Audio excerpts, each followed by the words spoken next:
this chapter, we will talk about net present value, internal rate of return, and payback period, and also maybe profitability indexes, maybe as a fourth method. So, all right. So the idea of this chapter is, remember in the first chapter we talked about investment decision and financing decision. So this chapter helps you to make investment decisions. In other words, which project to choose, which project not to choose. So the first technique we're going to use is net present value. So net present value essentially discounts all the cash flow related with that particular project, and calculate all the net present values and sum them up. If the net present value is positive, that means if the present value of all positive cash flows is higher than the present value of all negative cash flows, you accept the project. That means what you gain from the project is much higher than the investment you are making. So because of that, you would accept the project, because even taking into consideration the time value of money, that means even if you calculate the normal return, the capital you invest, so you still have some surplus. That is net present value. So essentially your wealth increases by as much as the net present value. Because of that, you would accept the project, otherwise you would reject. So as I said, net present value is just simple time value of money problem. You just find the present values of all cash flows and add them up. If it is positive, you accept it. So here is an example. So let's do this in Word. So let's say we have these two projects. How do I calculate net present value? And let's assume the discount rate here is 10%.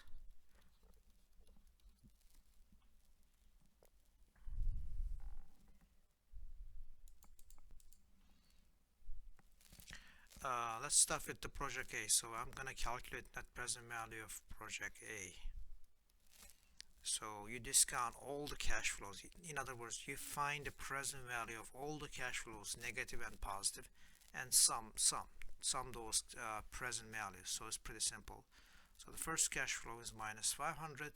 That comes in year 0, and you don't need to discount it because that's already the present value. So the first one is 250. We discount this for 1 year. The second project comes in 2 years, again 250, and we discount this for 2 years. The third cash flow, $250 million, discounted for 3 years. So some of these cash flows are equal. So if you do that, or the other way to calculate the same net present value is you can say minus 500 plus. So you can use the calculator to find the present values of these 250s. Since it's an even cash flow, I can use the payment function. So 250 is the payment. There are 3 of them. 3 is N. 10% is the discount rate. That's I. Nothing extra at the end, which is 0 future value. So we compute the present value. So this, let me calculate this present value real quick. So it's 250 payment, 0 future value, 3 is N, 10 is I. Compute present value. So that present value is 621.71. So 621.71 minus 500. So the net present value equals $121.7 million. So since this value is bigger than 0, so we will accept this project. Accept the project. So the net present value is 0. Essentially, by investing $500 million, I receive back $621 million, $121.7 million more. So that means wealth increases by this much, so therefore it's a good idea to accept this project.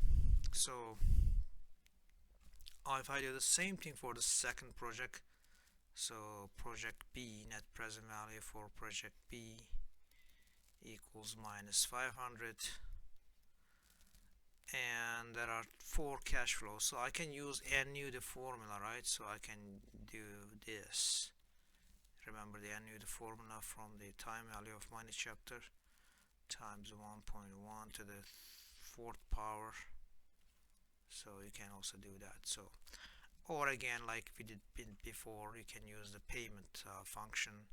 So you can just say minus 500 plus 200 is the payment, 10 is I, 4 is N, 0 future value, compute present value.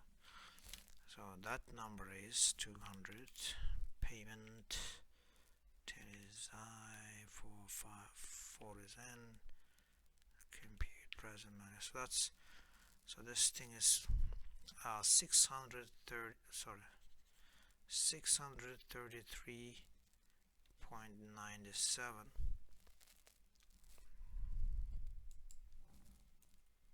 So in other words, net present value for project B is minus 500 plus 633.97 equals 133.97 million, which is again bigger than 0.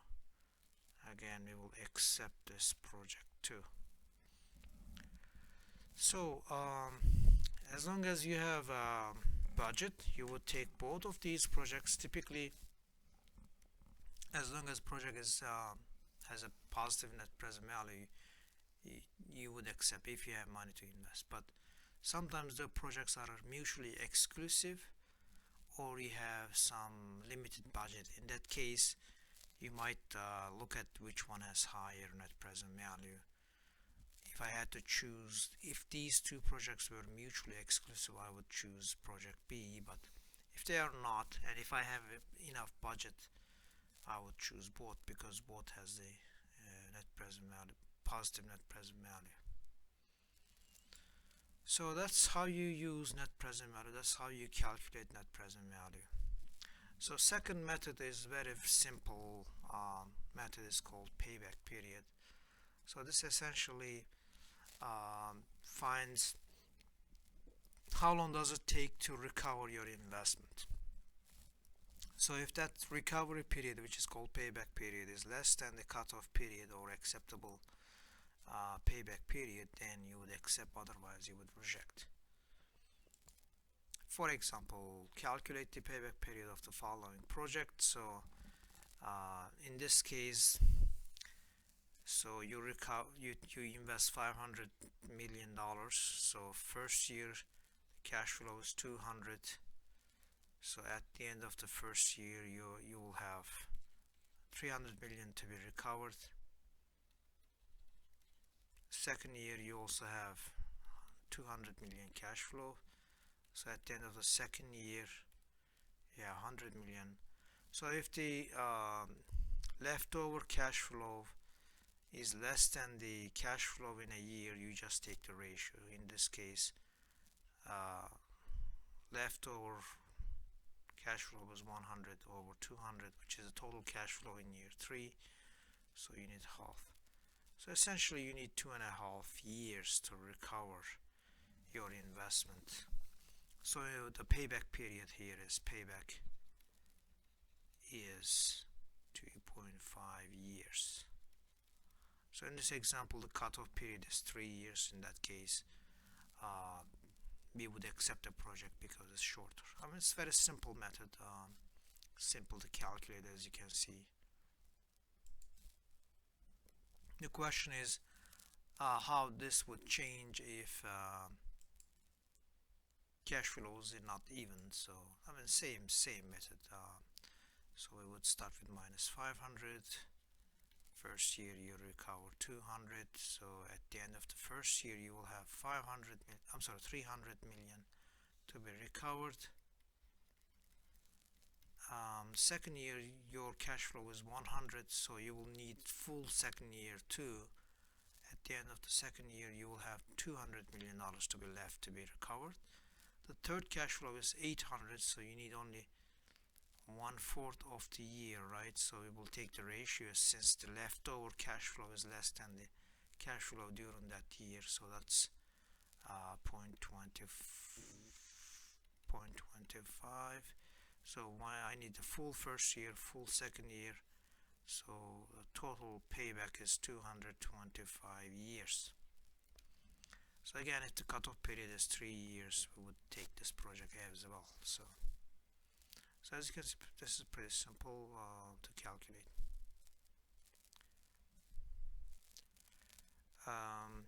So if the cash flows are even like this, you can calculate payback period by just dividing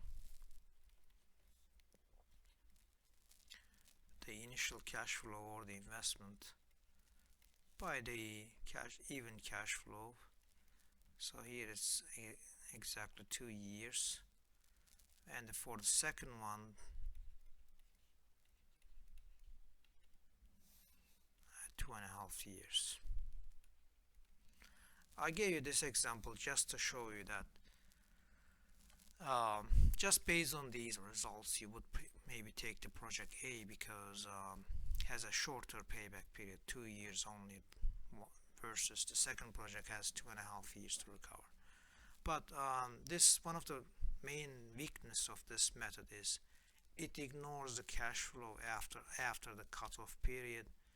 So I mean, you have a huge $500 million cash flow in year 4, but this method blindly favors project A on top of project B. So, but from here you can clearly see project B is much better project with higher return, probably higher net present value, but payback period is wrongly chooses the incorrect project.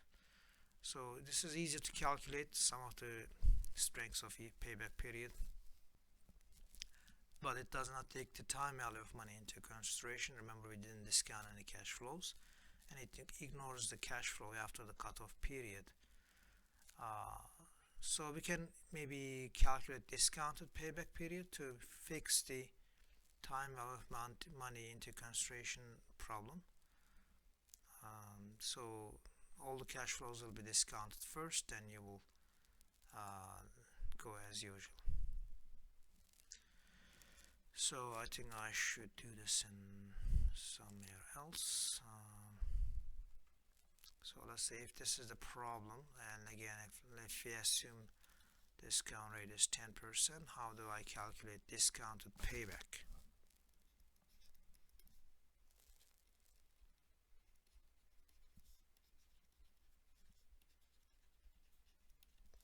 So we will discount the cash flows first. That's the first step. So the first cash flow is 200. I will discount that for a year.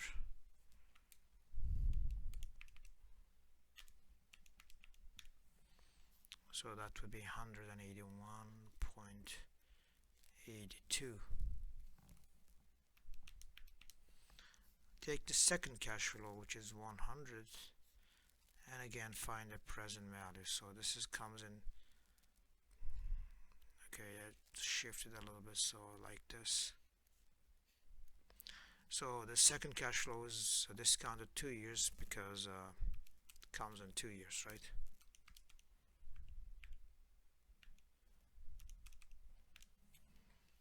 So that would be 82.64,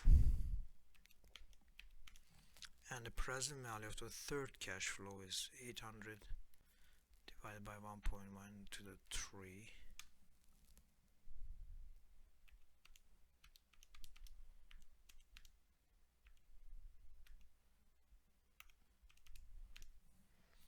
And that number is 601.05. Now we are ready to calculate the payback. So the first year I will recover 181 out of $500 million I invested. So at the end of the first year, minus 318, 18 left to be recovered. So second year, my cash flow is 18, so 82, 64 minus the 300 left. So at the end of the second year, I will have still minus 235.537 to be recovered. So I need the first full year, second year. In the third year, the present value of the cash flow is 601, but I need only $235 million to be recovered. In this case, instead of doing subtraction addition, I'm just going to do division, right? So I'm going to say 235, 537 to be recovered, but the whole year cash flow is 6105. So I need a fraction of a year, and that fraction is about 0.39 year. Ignore the sign. So essentially I need 1 year, full year here, 1 full year here, and 0.39 year here. So total payback is 239. So let's call this discounted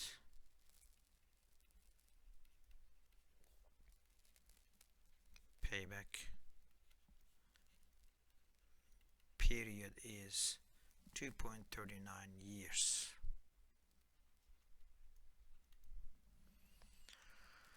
Again, you would look at the cutoff period, make sure it's shorter than the cutoff period.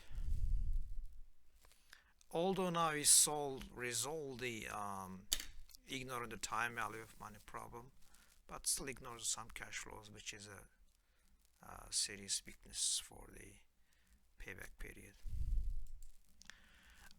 More serious second method is called internal rate of return. This is the discount rate that will equate the present value of the outflows with the present value of the inflows. The IRR is the project's intrinsic rate of return. So we calculate internal rate of return, which is a return on the project, and we compare with the discount rate. If the return of the project is higher than the discount rate, we accept the project. Otherwise, we reject the project. So what does this mean? This means this. R is the return you would earn if you don't invest this money in this particular project you are evaluating, but some outside project. So that's in that case your return would be R. If your return in the project, you get IRR. So if your return in the project is higher than your next best alternative, then obviously it makes sense to invest the project, otherwise it doesn't. So it's pretty simple, intuitive, right? So to find the internal rate of return, we use the same formula as the NPV, net present value. So essentially we set the present value of all the cash flows, which is net present value, equal to 0, and solve the discount rate, which makes net present value equal to 0. So here is an example.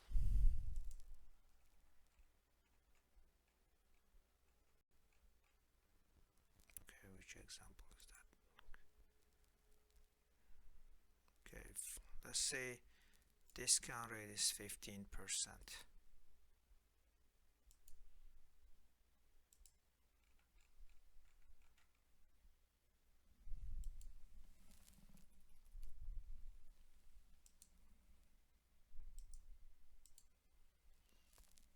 So in this case, discount rate is 15%. So the question is, what is the internal rate of return for this project? And would you accept or reject the project? Okay.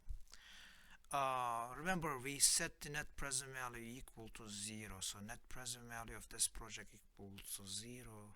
That means minus 500 plus 200 over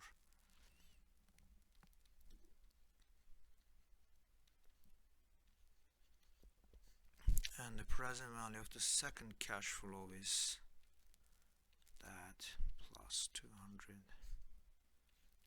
1 plus IRR to the third power. So we know everything but the return, so that's our internal rate of return. So you could find an answer by trial and error, or you can use your calculator. So we are going to put 500 minus 500 as the present value, 200 as the payment, 3 is the n, what else, 0 future value, so we compute I. So that's the internal rate of return for the project. So 500 is the present value.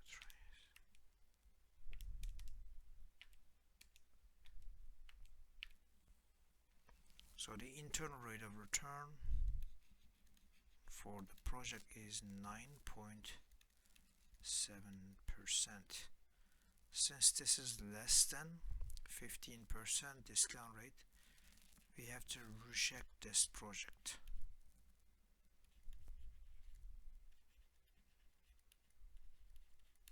Why do I reject? Because I could take this $500 million capital, invest outside of this project and get a return of 15%. So it doesn't make any sense to invest in this project to get only 9.7% return. So therefore I would reject this project. So this is how you calculate internal rate of return. Alright.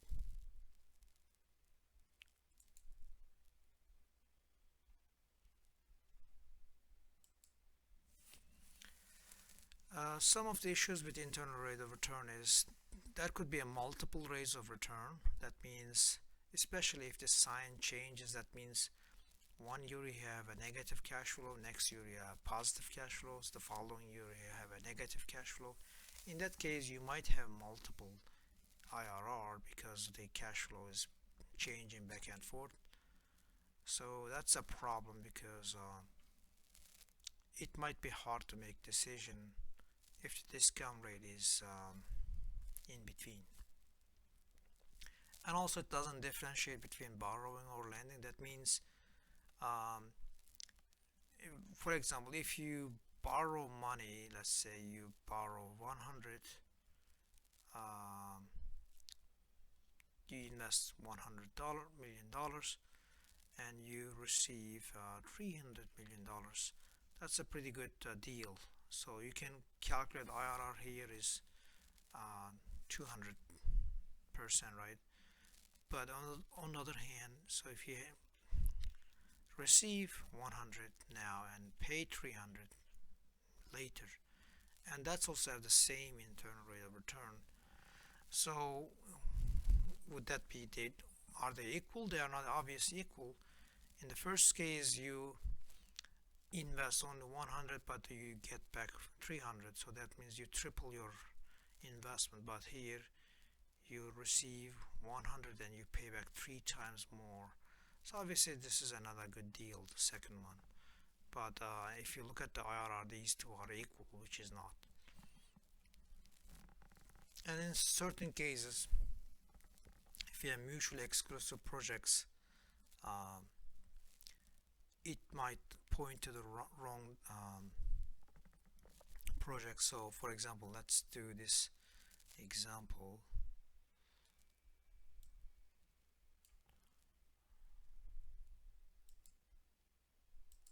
Remember we did partially these examples before.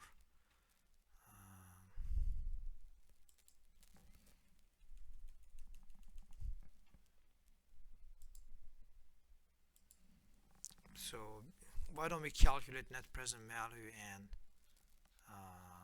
IRR for these two projects? So net present value for A is, I'm just going to use calculator, minus 500 plus 250 payment, 3 is N, 0 future value. Let's assume discount rate 10%. We are computing present value here. And net present value for B is similar, minus 500 plus 200 payment. 4 is N, 10 is I, 0 future value, we compute present value. So for internal rate of return,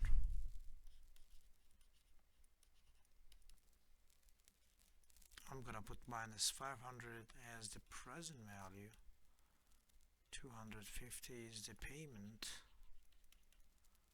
3 is N, 0 future value, so we will compute I. And internal rate of return for project B, similarly, minus 500 is the present value, 200 is the payment, 4 is N, 0 future value, compute I. So let's figure out these numbers and see how they compare with each other.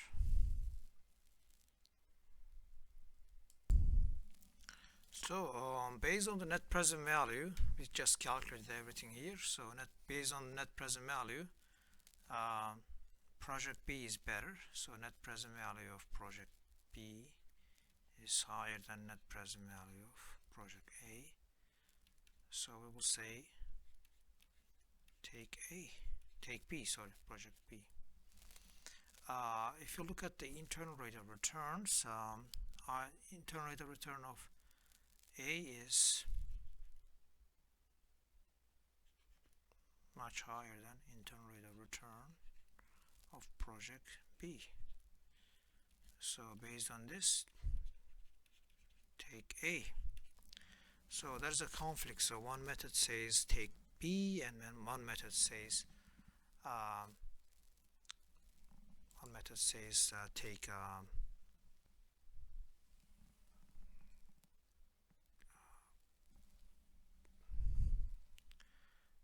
project B.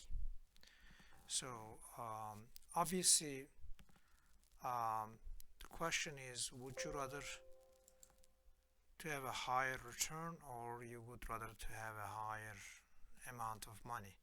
So here in this project, when you choose the project B, you get 133 million, but if you choose project A, you get only 121 million. So 12 million more dollars if you choose project B. Would you rather to have a $12 million more, or would you rather to have a higher return?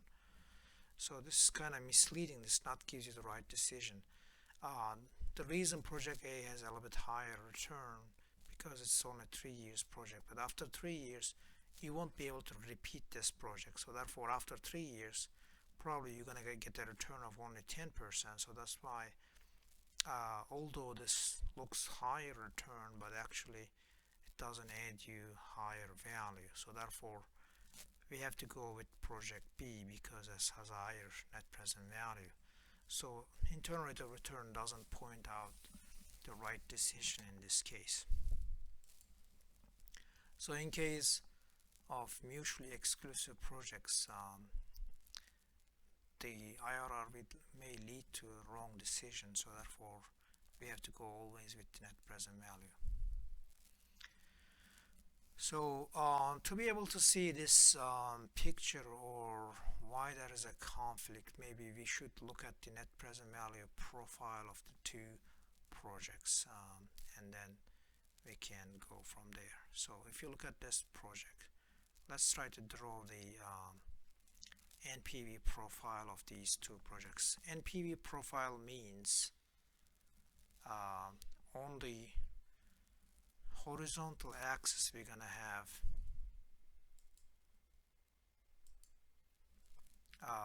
discount rate R, and on the vertical axis we're gonna have net present value. So NPV profile shows you how the net present value changes by the discount rate. So let's if you look at here the project A, so if the discount rate is 0, That means the present value of 250 would be 250 because you are discounting with 0%. So the total present value of all these positive cash flows would be 750, 250 plus 250 plus 250, 750 minus 500, so the net present value would be 250. If that's the project B, you have $800 million positive cash flow minus 500, so that would be 300. So we can start with this. So for one project, the net present value would be 300 million. For the other project, it would be 250. So for project B, it's 300, and the other ones. So and also we need at least 2 points. Although this is not a linear function, we made roughly draw. This is a convex curve, but if we have another point, maybe we can roughly draw these net present value profiles. So remember, the definition of the IRR is that the discount rate which makes net present value 0. So in other words, the net present value profile will cut the horizontal axis at the IRR. So what's the IRR for the first project A, which is 23,375?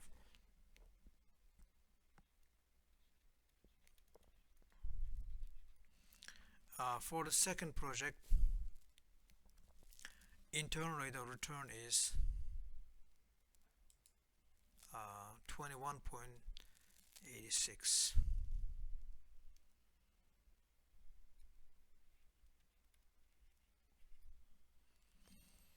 So you can clearly see the conflict here because these crossing each other. So the NPV profiles crossing each other. So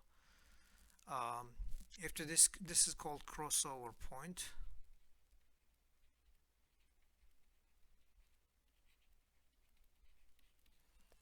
So before the crossover point, there is a conflict because let's say this is project B, that's project A, right?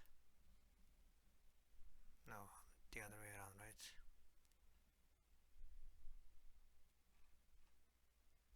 No, it's correct. Okay.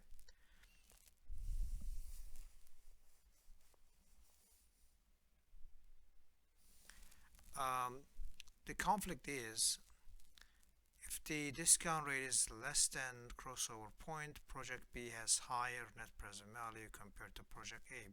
As you can see, this line is above this line. So, but since the A has a higher IRR, internal rate of return, there is a conflict. But after crossover point, there is no conflict because project A has a higher net present value and also higher internal rate of return. So the conflict essentially happens because these two profiles cross over. So this doesn't happen very often, but if it happens, there is this conflict. So the question is, can we find this crossover point? How can we find this crossover point? So what's true about the crossover point is at the crossover point,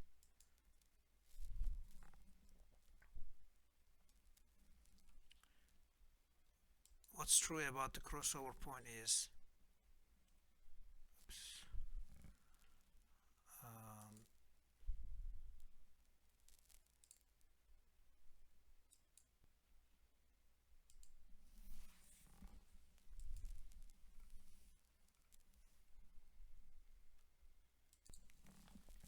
so how do I find a crossover point? So we have these projects. So we essentially, as I said, at the crossover point, net present values are equal. So net present value of the first project is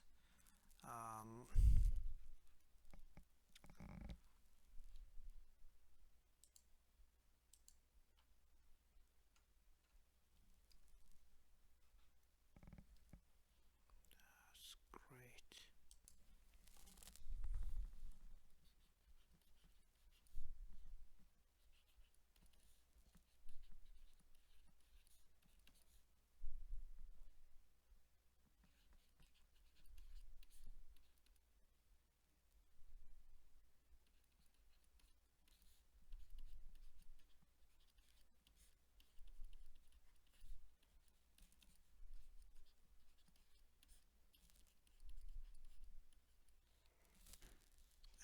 net present value of project B. Similarly,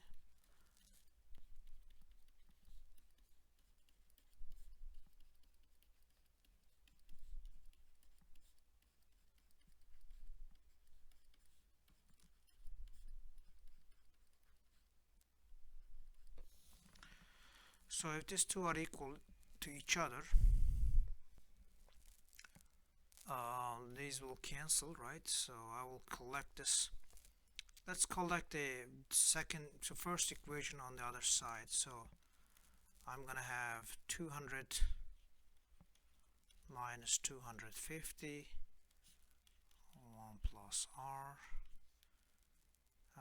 200 minus 250, 1 plus r squared, 200 minus 250, 1 plus r to the 3, and this one is 200, 1 plus r to the 4, so that is equal 0. So I need to solve this r to find the crossover point.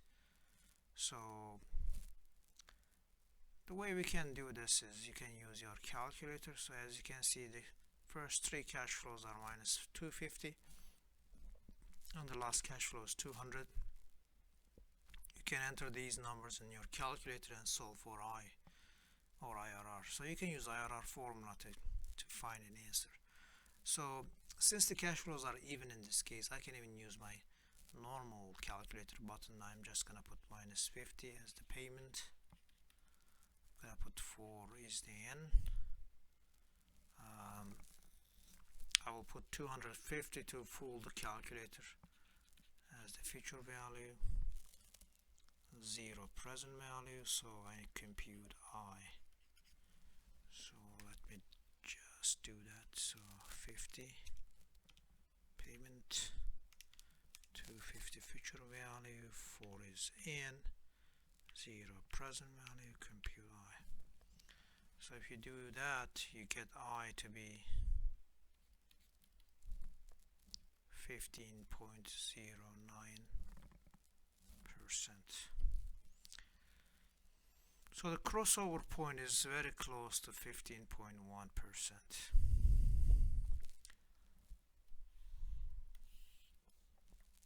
So crossover point is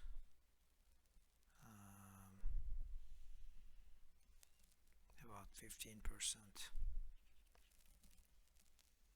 So before the crossover point, before the 15.01%, one project has higher return but lower net present value, but there's no conflict if the discount rate is higher than 15%. So I hope you have some idea how you calculate the crossover point,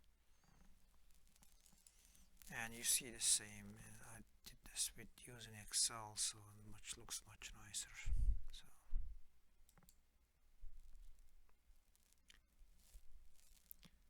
IRR versus NPV, conflicting rankings between two or more projects using NPV and IRR sometimes occur because of the difference in the timing and magnitude of cash flows. This underlying cause of conflict in ranking is the implicit assumption concerning the reinvestment of intermediate cash flows. NPV assumes intermediate cash flows are reinvested at the cost of capital, while IRR assumes that they are reinvested at IRR, which may not be realistic. So NPV is obviously a better technique, and you should go with always a net present value. We mentioned a couple disadvantages of internal rate of return. One of the disadvantage of internal rate of return was multiple IRR in certain cases. To resolve this problem, you can calculate modified internal rate of return. So modified internal rate of return is make sure that there is no multiple cash flows.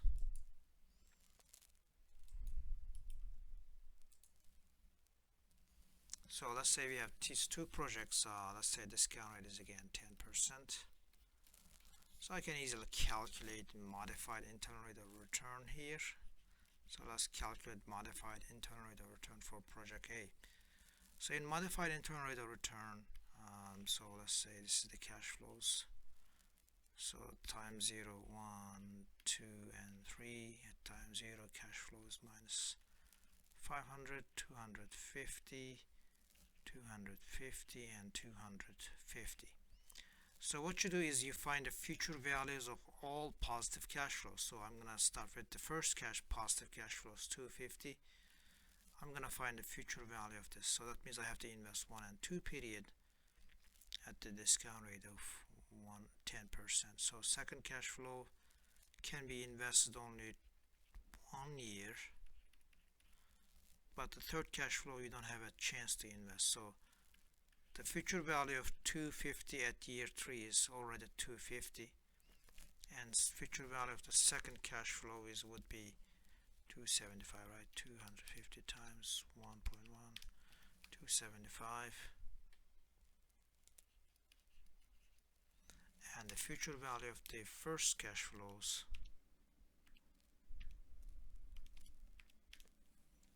302.5. So the total cash flow is plus 275. So that's 525. So total is 827 and a half. So investment is 500, and the future value, total future value of all the positive cash flows, 827.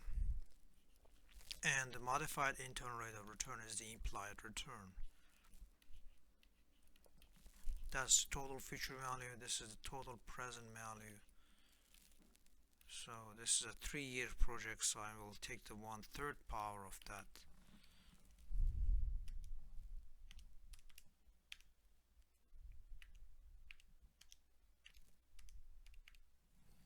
So the modified internal rate of return for this project is 18.29% approximately. Again, you can go with the same rules. If this is bigger than discount rate, which is bigger, so we will accept the project. So same like IRR, but this is just modified. So this makes sure that cash flow, there is no multiple IRR. So I hope this is clear, that that's how you calculate modified internal rate of return. In certain cases, if there is multiple negative cash flow, so let's say 0, 1, 2, 3, 4, 5, 6. So let's say first cash flow is minus 500, first cash flow is 100, 200, 300, minus 400, 350, 800. So how do I calculate MIRR in this case? Again, let's assume discount rate to be 10%. So unlike the previous question, we need to find the present value of all negative cash flows and the future value of all positive cash flows. So negative cash flows minus 500 plus, let's say 500, 400, just ignore the sign. So 1, 2, 3, 4. So you'll discount 4 years because it's coming in 4 years. So total negative cash flows are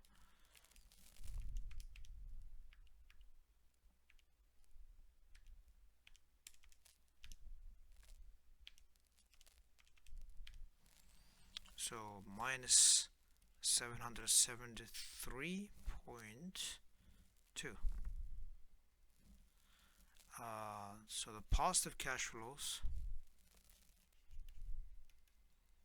is the rest of them. So in that case, I will find the future values of these cash flows. So the first cash flow is 100. So I have to take this 1, 2, 3, 4, 5 years future value. Second cash flow 200. 1, 2, 3, 4 years of future value. 300, 4 years. 350, 1 year, plus 800, which is itself. So total future values, let's compute those. Just pause this for a second until I calculate. So the total future value of the positive cash flow is 2038. So implied return is called modified internal rate of return, is the future value of the positive cash flows divided by the present value of all the negative cash flows. This is a 6-year project, so the average return for this 6 years would be that.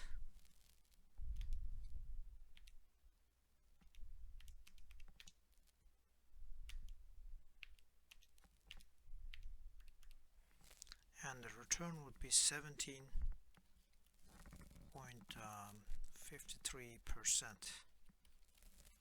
You can also use your calculators, so you can put 2038 171 as the future value, 0 payment, minus 7732 as the present value, 6 is in.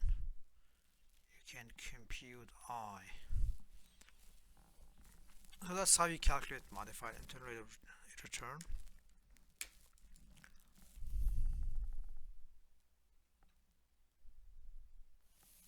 So final verdict is always choose the project with the highest net present value to be on the safe side. The last topic I'm going to cover in this chapter is called capital rationing.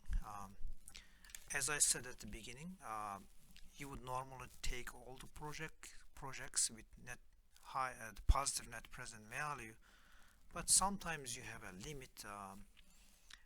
Because typically upper management set a budget because they don't want the managers take all the projects they can come across. So therefore, in that case, you need to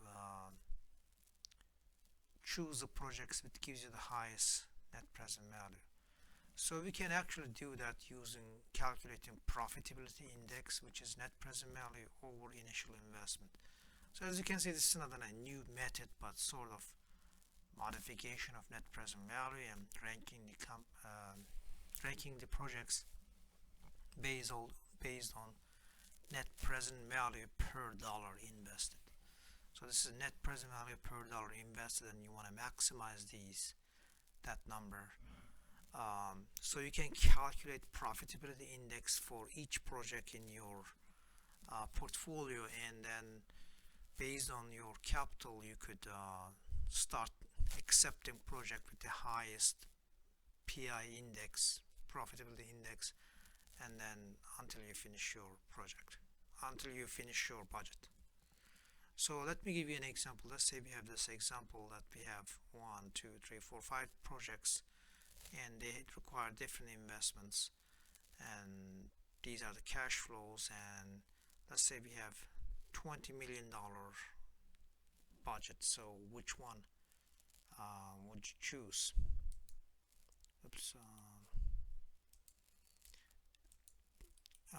Let's do that. So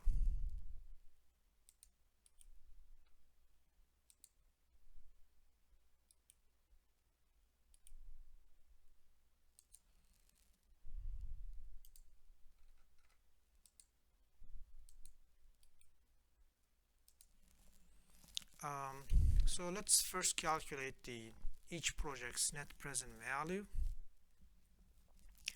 and then calculate the profitability index. So let me start with the project J. So the net present value of the project J is minus 3 is the investment, plus 2.2 is the first cash flow discounted at 10%, 242 is the second cash flow discounted for 2 years. So I think that's net present value is 1 million, and PI index, profitability index, is, remember, net present value over the investment or the cash flow 0. So net present value is 1, cash flow is 3. So that will be the PI or the profitability index for project J. For project K, let's do the same thing. So net present value equals minus 5 million plus 2.2 over 1.1, which is 2, 484, 121 squared. So that's 4 plus 2, 6 minus 5, that's also 1. And the PI index for this project would be 1 over 5, which is 0.2. And this third project, project AL, net present value minus 7 plus 6.6, 1.1, 484, 1.1 squared. So that's 6 plus 4, 10 minus 7, that's 3. PI index is 3 over investment of 7. And project M, net present value minus 6 plus 3.3, 1.1 plus 605, 1.1 squared. So that's 5 plus 3, 8 minus 2, 2. And the PI index is 2 over 6, which is again 1 over 3, same as project J.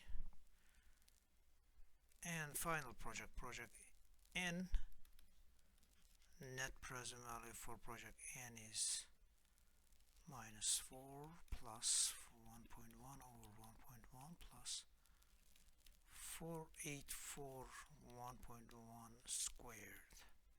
So that's 4 plus 1, 5 minus, so that's again 1. The PI index is 1 over 4. Remember, the capital budget is 20 million in this example, 20 million. So total money required here is 6 plus 10, 6 plus 4 is 10, 15, 25, so which is much more than our budget. So that means we need to eliminate the project that worth $5 million. If I rank these projects based on the profitability index, let's start from the highest ranked project. So this looks like the highest ranked project would be this project L. So I will start choosing project L, which requires $7 million. The second highest PI index is project J and project M. So these are second ranked. How much capital they require? 6 million for M, 3 million for J.